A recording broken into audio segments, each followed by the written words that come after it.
Subscribe करें mission हिदायत channel को और बेल आइकन को लाजमी दबाएं हमारे लेटेस्ट वीडियो पाने के लिए। सुने, माँ बाप भी सुने और शोहर भी सुने।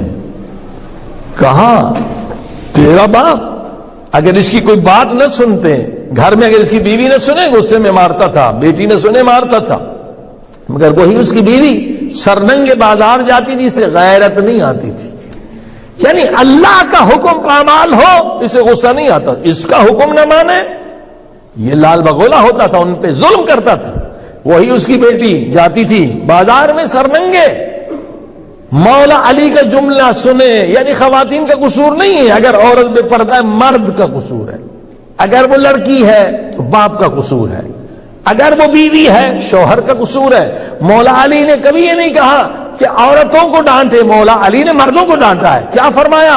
मौला अली फरमाते औरत की बेपर्दगी मर्द के बेगैरत होने की दलील है। तो जो फरमाए हम औरतों को डांटते, औरत बेचारी का क्या कसूर है? पहले वो बेटी थी, बाप ने शर्म हया नहीं सिखाया, बाप ने गैरत नहीं दिखाई। गैरत नहीं तो ईमान नहीं। कहा औरत की बेपर्दगी मर्द के बेगैरत होने की दलील है। और हदीस के अगर मर्द में गैरत नहीं वो ईमान उसके अंदर नहीं, अगर औरत के अंदर शर्म हया नहीं उसके अंदर भी ईमान नहीं। अब पर्दा क्या है?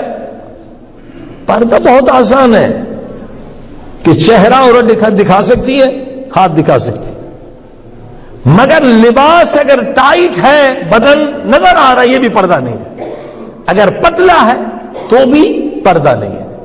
हदीस में है किसी की बीवी अगर तंग लिबास पहनती है या पतला कि उसका जिस्म नजर आए, आसमान और जमीन के फरिश्ते उस पर भी लानत करते, उसके शोहर पर भी लानत करते, उस पर लानत करते उसकी बेशर्मगी की वजह से। अजीज, हम बीवी ज़ैनब सलामुल्लाह अलैहा की चादर पे रोते हैं। अगर हमारी खवातीन बगैर चादर के चली जाएं तो आजादार तो हम नहीं कहलाएंगे। आजादार गैरतमंद होता है। हाँ? और जो बीवियां हैं, जो बच्चियां हैं, उनके लिए मॉडल नमूना जनाब सैयदा फातिमा ज़हरा होना चाहिए।